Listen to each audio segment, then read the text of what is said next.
और बड़ी खबर आपको बताते जाए, ईरान के खार्ग द्वीप पर अमेरिका की तरफ से बड़ा हमला किया गया है। ट्रंप ने खार्ग द्वीप पर हमले की पुष्टि भी की है। जंग के 15वें दिन अमेरिका ने यह बड़ा हमला किया है। अब तक आपको बता दें कि खार्ग द्वीप पर हमला नहीं हुआ था। खार्ग द्वीप के सैन्य अड्डों पर बमबारी की गई है। खुद ट्रंप ने इसकी जानकारी दी है। आपको बता दें कि ईरान के खार्ग द्वीप पर हमले के बाद अमेरिका के राष्ट्रपति ने सोशल मीडिया पर पोस्ट में लिखा कि अभी कुछ समय पहले मेरे निर्देश पर अमेरिकी सेंट्रल कमांड ने पश्चिम एशिया के इतिहास में अब तक के सबसे शक्तिशाली बमबारी अभियानों में से एक को अंजाम दिया और ईरान के अनमोल खार्ग द्वीप पर हर सैन्य लक्ष्य को पूरी तरीके से नष्ट कर दिया है। हमारे हथियार दुनिया के अब तक के सबसे शक्तिशाली हैं, लेकिन मैंने द्वीप पर तेल के बुनियादी ढांचे को नष्ट न करने का विकल्प चुना है। हालांकि अगर ईरान या कोई और हॉर्मुज जलडबरू मध्य के माध्यम से जहाजों के स्वतंत्र और सुरक्षित मार्ग में हस्तक्षेप करने के लिए कुछ भी करता है तो मैं तुरंत इस फैसले पर पुनर्विचार करूंगा। ईरान में ऐसी किसी भी चीज की रक्षा करने की क्षमता नहीं है जिस पर हम हमला करना चाहते हैं। वो इसके बारे में कुछ नहीं कर सकते। ये तमाम बातें ट्रंप कह रहे हैं। ईरान के पास कभी भी परमाणु हथियार नहीं होगा, ट्रंप ने स्पष्ट किया एक बार फिर से, और ना ही उसके पास संयुक्त राज्य अमेरिका, मध्य पूर्व या उस मामले में दुनिया को डराने की क्षमता होगी। ये ट्रंप का कहना है। ईरान की सेना और इस आतंकवादी शासन में शामिल अन्य सभी लोगों के लिए बुद्धिमानी होगी कि वो हथियार डाल दे और अपने देश का जो कुछ बचा है उसे बचा ले, जो कि अब ज्यादा नहीं है। तो धमकी, चेतावनी, हमला, सब कुछ एक साथ ट्रंप की तरफ से जो है इस संदेश में स्पष्ट नजर आता है।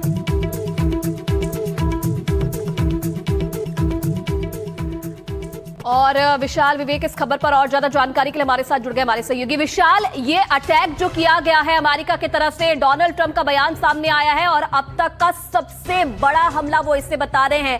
कितना नुकसान हुआ है और जो ये दावा ट्रंप की तरफ से किया जा रहा है उसके पीछे की क्या सच्चाई? ये जो आइलैंड है, जो द्वीप है, वो काफ़ी क्रूशियल है ईरान के इकोनॉमी के लिए।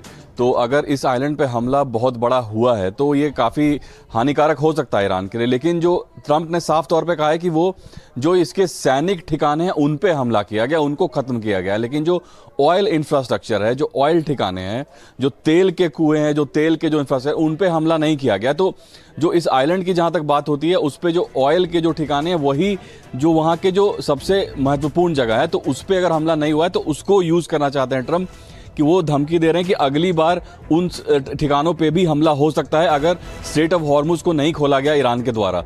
तो एक एज अ बार्गेनिंग चिप इसको यूज़ करना चाहते हैं ट्रंप, क्योंकि जो स्ट्रेट ऑफ हॉर्मुज के बंद होने से ट्रंप के ऊपर काफ़ी दबाव आ रहा है सब तरफ से, डोमेस्टिकली भी, ग्लोबली भी। तो वो चाहते हैं कि उस दबाव को हटाया जाए और उनको एक जगह मिल गई है खार्ग आइलैंड की। तो ये खार्ग आइलैंड जो है ये बिल्कुल अब सेंटर बन चुका है, क्योंकि जो पूरा ईरान का इकोनॉमी है, ईरान का ऑयल इंफ्रास्ट्रक्चर है, वो सब कुछ उस छोटे से आइलैंड पे डिपेंड करता है, जो कि करीब 20-30 किलोमीटर ईरान के कोस्ट से दूर है। बिल्कुल विशाल, बने रहिएगा आप हमारे साथ। एक और बड़ी खबर आ रही है, दर्शकों को बताएं।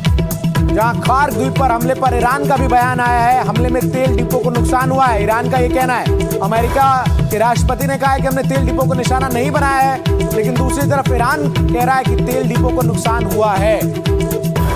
बिल्कुल, तो ये बड़ी खबर, क्योंकि एक तरफ तो ट्रंप ये दावा कर रहे हैं कि इतिहास का अब तक का सबसे बड़ा हमला उनकी तरफ से किया गया है। जो सैन्य ठिकाने हैं ईरान के, उन्हें निशाना बनाया गया है। वहीं अब दूसरी तरफ ईरान की तरफ से इस हमले पर पलटवार किया गया है, जवाब सामने आया है और कहना है ईरान का कि हमले में जो उसका तेल डिपो है उसे नुकसान पहुंचा है। प्रदीप दत्ता हमारे सहयोगी अधिक जानकारी के साथ जुड़ गए। प्रदीप, एक तरफ अमेरिका का ये कहना है कि हमने तेल डिपो को निशाना नहीं बनाया, लेकिन ईरान ये दावा कर रहा है कि जो तेल डिपो है खार्ग द्वीप में, उनको भी नुकसान पहुंचा है। देखिए, हमें एक चीज समझनी होगी, सबसे बड़ी कैजुअलिटी किसी भी जंग की जो होती है वो होती है सच्चाई। Truth is always the casualty. वो इसलिए कहा जाता है क्योंकि हर साइड जो है वो क्लेम करता है और दूसरा साइड काउंटर क्लेम करता है। लेकिन एक बात बिल्कुल साफ है कि जो अमेरिका के दोनों ऑब्जेक्टिव थे, एक था मिलिट्री ऑब्जेक्टिव जो ये था कि पूरी तरह से जो सेना शक्ति है ईरान की उसे पूरी तरह से खत्म करना है, और दूसरा था पॉलिटिकल ऑब्जेक्टिव कि उधर रेजिम चेंज करना है। लेकिन आप देख सकते हैं कि 2 हफ्ते से ज्यादा हो चुके हैं, लेकिन किसी भी ऑब्जेक्टिव में अभी तक अमेरिका पूरी तरह से कामयाब नहीं हुआ है, क्योंकि लगातार ईरान की तरफ से पलटवार हो रहे हैं और ईरान की जो स्ट्रेटेजी है, जहां जहां भी कहीं अमेरिका के ठिकाने हैं वहां लगातार टारगेट किया जाए। हालांकि ईरान का दावा है कि उन्होंने ऑयल रिफाइनरी को टारगेट किया है। वजह यह है कि अमेरिका चाहता है कि ईरान के लिए ज्यादा से ज्यादा मुश्किल पैदा की जाए। जो अमेरिका का इरादा था कि जब हम जंग शुरू करेंगे उसके बाद जो लोग हैं वहां पे वो सड़कों पर निकल आएंगे और वो वहां पे रिवोल्ट करेंगे और ऑटोमेटिकली रिजीम चेंज हो जाएगी, लेकिन ऐसा कुछ भी देखने को यहां मिल नहीं रहा। जरूर शुरू के दौर में हमने देखा कि लोग सेलिब्रेट भी कर रहे थे, जब आयतुल्ला अली खमेनी मारे गए थे उस वक्त कुछ लोग सेलिब्रेट भी कर रहे थे, लेकिन अगर ज्यादातर देखें इस वक्त लोग जो हैं एकजुट हो चुके हैं अमेरिका के खिलाफ। तो अमेरिका को अगर देखा जाए तो पिछले कुछ 4-5 दिनों में लगातार सेटबैक पे सेटबैक मिल रहे हैं, क्योंकि ईरान की स्ट्रेटेजी है जहां के भी अमेरिका की एयर बेसेस हैं या जहां के भी अमेरिका के सैन्य ठिकाने हैं उन कंट्रीज को टारगेट किया जाए। और लगातार हमने देखा है कि ड्रोन का इस्तेमाल करके काफी नुकसान पहुंचाया जा रहा है, जिसकी वजह से अमेरिका इस समय बैकफुट पे है लगातार। हालांकि अमेरिका ने दावा किया था डोनाल्ड ट्रंप ने जस्ट 3 दिन पहले कि हमने 86% के करीब जो है उनकी ड्रोन शक्ति और उनकी बैलिस्टिक मिसाइल की शक्ति को पूरी तरह से तहस नहस कर दिया है। हम इस समय जंग जीत चुके हैं, लेकिन वो दावे कहीं इस ग्राउंड पर खोखले दिखते हुए नजर आ रहे हैं, क्योंकि इस समय अब लोगों का भी प्रेशर बढ़ता हुआ अमेरिका पे।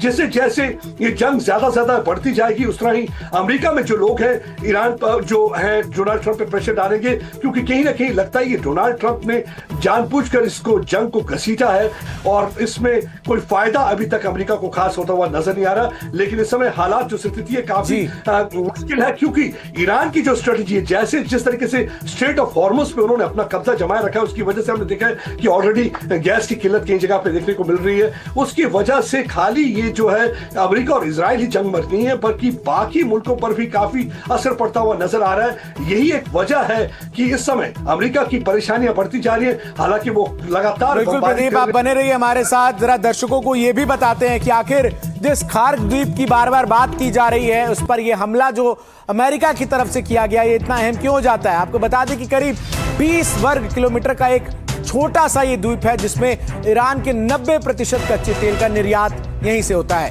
बिल्कुल, और अमेरिका की तरफ से दावा किया गया है कि यहीं पर जो है हमला किया गया है। इतिहास का सबसे बड़ा हमला उनकी तरफ से कहा गया है कि किया गया है।